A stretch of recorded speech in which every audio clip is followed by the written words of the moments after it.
नमस्कार, देवश्री किचनमध्ये आपल्या सर्वांचं स्वागत आहे। आज थोडी घाई गडबड चालू आहे कारण आज आमच्याकडे दिवाळीची तयारी सुरू आहे। आज आमच्याकडे आचार्यन मावशी आलेले आहेत आणि त्यांच्याकडून आम्ही बुंदीचे लाडू आणि शेव करून घेणार आहोत। तर आज मी तुम्हाला आचारी पद्धतीने बुंदीचे लाडू कसे बनवतात ते दाखवणार आहे। तर एकदम परफेक्ट पीठाचं कन्सिस्टन्सी कशी घ्यायची किंवा परफेक्ट पाक कसा बनवायचा हे सगळं मी तुम्हाला आज डिटेलमध्ये दाखवणार आहे। त्यामुळे तुम्हाला घरी लाडू बनवण्यासाठी अगदी सोपं जाईल आणि मोतीचूर कळी कशी पाडायची ते सुद्धा आज आपण त्यांच्याकडून पाहणार आहे। तर आज खूप जरा जास्तीचे लाडू बनवायचे होते म्हणून मी आचार्यकुंड करून घेते। थोड्या क्वांटिटीमध्ये जर तुम्हाला लाडू बनवायचे असतील तर तुम्ही घरच्या घरी त्या पद्धतीने बनवू शकता। तर आज मी 1.5 किलोचे लाडू म्हणजेच 1.5 शेराचे लाडू बनवून घेणार आहे। त्याचबरोबर 1.5 शेराची शेव सुद्धा बनवून घेणार आहे। 1.5 शेर म्हणजेच 1.5 किलो एवढं प्रमाण होतं। तर आज आपण 1.5 किलोचे लाडू किती होत आहेत ते पाहणार आहे। तर आचार्य मावशी आलेले आहेत, तयारी चालू आहे आणि त्यांच्या हाताखाली बरंच सामान द्यावं लागतं। त्यामुळे आज थोडी घाई आहे, गडबड आहे। फक्त एवढंच सांगेन की या पद्धतीने तुम्ही नक्की करून पहा, कारण या ज्या आचार्य मावशी आहेत त्या पूर्ण आमच्या गावामध्ये फिरतात, लाडू बांधतात, सहजरित्या त्या हे लाडू बनवून काढतात। तर आज आपण त्या कशा करतायत ते पाहूया। आचार्यन मावशीने लाडू करण्यासाठी सुरुवातीला बॅटर तयार करून घेतलं। तर बॅटर तयार करण्यासाठी इथे 1.5 शेर एवढं पीठ घेतलेलं आहे। मी घरी डाळ आणून गिरणीतून हे पीठ दळून आणलेलं आहे। तर एकदम बारीक असं पीठ दळून आणा म्हणजे बुंदी छान होते। आणि 1.5 शेरासाठी त्यांनी डायरेक्ट 1.5 तांब्या एवढं पाणी पिठामध्ये घातलं। त्यांचा रोजचा अंदाज असल्यामुळे त्यांनी डायरेक्ट सगळं पाणी यामध्ये घातलेलं आहे। तर तुम्ही असं डायरेक्ट पाणी न घालता थोडं थोडं पाणी घालून बॅटर तयार करा। आपल्याला रोजची सवय नसते त्यामुळे पाण्याचं प्रमाण अंदाज कमी जास्त होऊ शकतो। त्यामुळे थोडं थोडं पाणी घालून बॅटर तयार करून घ्या आणि सगळ्या गुठळ्या यातल्या मोडून घ्यायच्या आहेत। एकदम स्मूथ असं बॅटर आपल्याला तयार करून घ्यायचं आहे, तरच याची छान अशी मोतीचूर बुंदी तयार होते। आणि आता या आपल्याला पिठाची कन्सिस्टन्सी कशी घ्यायची करायची त्या दाखवणार आहेत। तर एकदम हलक्या हाताने त्यांनी हे बॅटर तयार केलं आणि सगळ्या गुठळ्या मोडून घेतलेल्या आहे। आणि आता तुम्ही पाहू शकता या पिठाची कन्सिस्टन्सी खूप घट्टही नाही आणि खूप पातळही नाही, मीडियम अशी केलेली आहे। तर ही कन्सिस्टन्सी मोतीचूर बुंदी पाडण्यासाठी केलेली आहे। तर छान असं बॅटर तयार झालेलं आहे आणि बॅटर तयार करून बाजूला ठेवलं आणि आता या पाक तयार करून घेणार आहेत। तर 1.5 शेर एवढं त्यांनी पीठ घेतलं। तर 1.5 शेरासाठी 1 शेर एवढं साखर घेतली आणि 1 शेर साखरेसाठी त्यांनी 1 तांब्या एवढं पाणी घातलेलं आहे। म्हणजेच अर्धा लिटरच्या वरती थोडंसं एका तांब्यामध्ये पाणी बसतं आणि 1 शेर साखर म्हणजे 2 किलो साखर होते। तर 1.5 शेर पीठ म्हणजे 1.5 किलो पीठ आहे। तर त्यासाठी 2 किलो एवढी साखर त्यांनी घातलेली आहे। हे त्यांचं परफेक्ट साखरेचं प्रमाण आहे। आणि या पाकाला उकळी आली आणि आता तुम्ही पाहू शकताय यांनी सुरुवातीला 1 तारी पाक तयार करून घेतलाय। म्हणजेच बुंदीच्या लाडूसाठी हा कच्चा पाक तयार करून घेतात आणि नंतर त्या पक्का पाक करून त्यामध्ये घालतात। तर सुरुवातीला तुम्ही पाहू शकताय अगदी हलकीशी तार होते आणि 1 तारी पाक त्यांनी तयार करून घेतलेला आहे। एकसारखं हलवत त्यांनी पाक व्यवस्थित चेक केला। तर त्यांच्या अंदाजानुसार त्यांनी पाक तयार करून घेतला। तर आता यामध्ये त्या बुंदी पाडण्यासाठी तेल घालतायत। तर खूप सारं तेल त्यांनी यामध्ये घातलंय, जवळजवळ 5 किलो तेल त्यांनी पाटीमध्ये घातलेलं आहे। तर बुंदी पाडण्यासाठी भरपूर तेलाचा त्या वापर करतात, त्यामुळे बुंदी छान होते। आणि आता तुम्ही पाहू शकताय त्या कशी बुंदी पाडत आहेत। खाली विटा ठेवल्यात, त्याच्यावरती एक दगड ठेवलाय। पाठीपासून थोडासा उंची अंतरावर त्यांनी दगड ठेवला आणि त्या एकसारखा झाऱ्या त्या दगडावरती मारतायत आणि एकदम बारीक अशी बुंदी त्यातून पडती, तुम्ही पाहू शकताय। पिठाची कन्सिस्टन्सी मी तुम्हाला जवळून दाखवली, त्यामुळे तुम्हाला अंदाज आलाच असेल।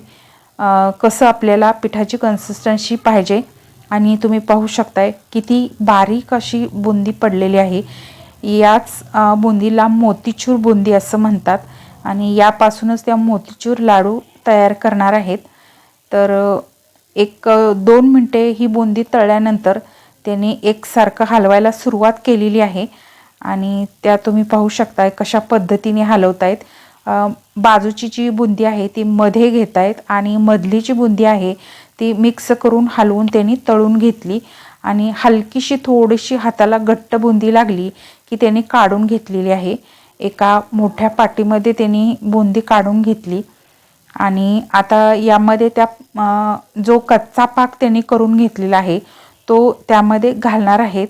तर यामध्ये त्या सुरुवातीला बुंदी मऊ व्हावी म्हणून त्यामध्ये त्या कच्चा पाक घालतायत आणि बुंदी एकदम छान अशी बारीक पडलेली आहे. तुम्ही पाहू शकताय एकदम छान एकसारखी बारीक एकदम मोतीचूर बुंदी झालेली आहे. तर त्यामध्ये त्यांनी जवळजवळ अर्धा पाक घातलेला आहे आणि अर्धा पाक जो राहिलेला असतो तो त्यानंतर गोळीचा पाक तयार करतात आणि नंतर त्यामध्ये घालतायत.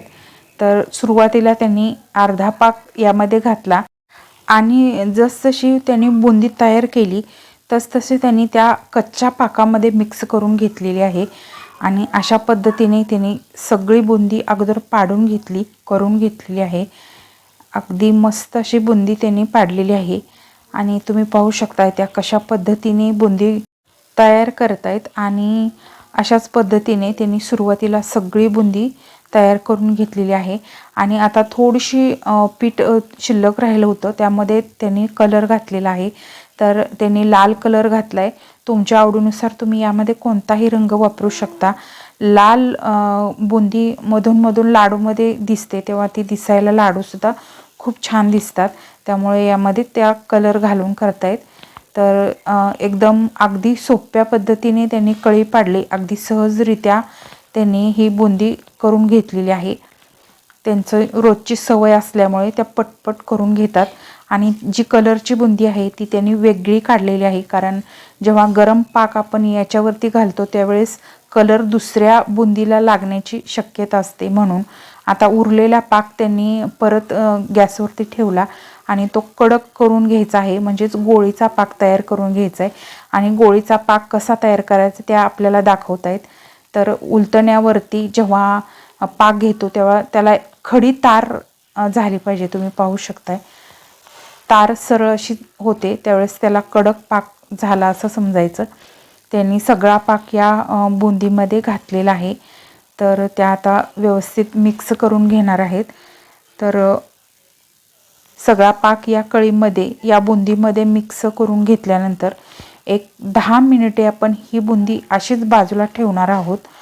तर जी कलरची बुंदी आहे ती सुद्धा यामध्ये त्यांनी घातलेली आहे आणि आता यामध्ये आपल्याला काही ड्रायफ्रूट्स आणि वेलदोड्याची पूड घालायची आहे.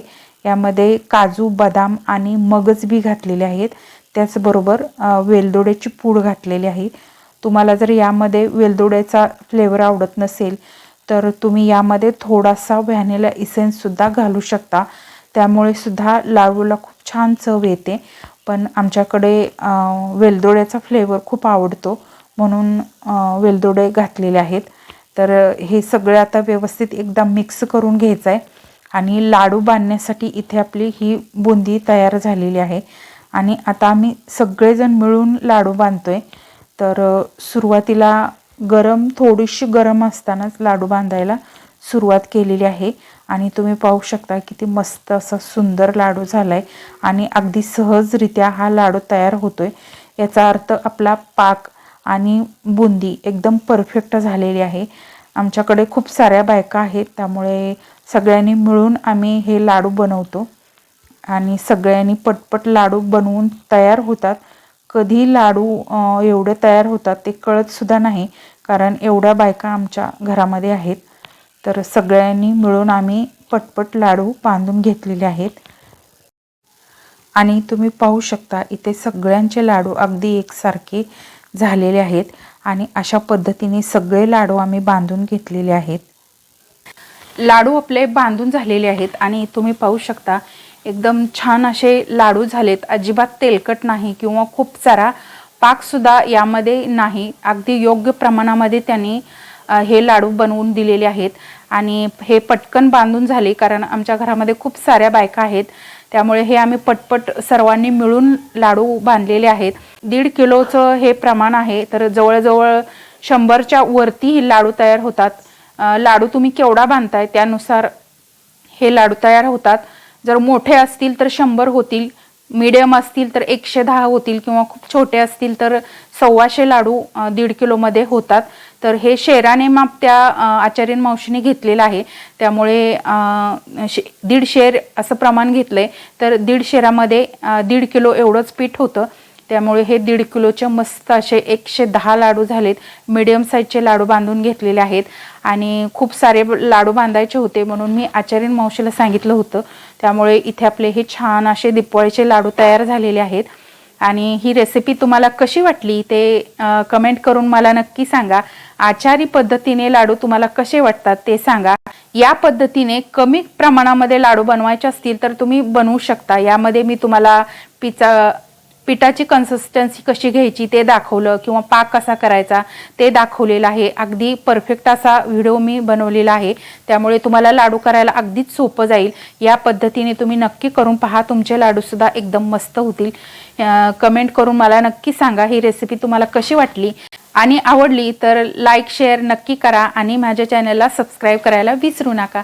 त्याचबरोबर बेल आयकॉनवरतीही क्लिक करा, म्हणजे मी जेव्हा जेव्हा माझ्या रेसिपी अपलोड करेन तेव्हा तेव्हा सर्वात आधी त्याचे नोटिफिकेशन तुम्हाला मिळेल आणि माझे प्रत्येक नवीन आणि पारंपरिक पद्धतीच्या रेसिपी तुम्हाला पाहता येतील। धन्यवाद।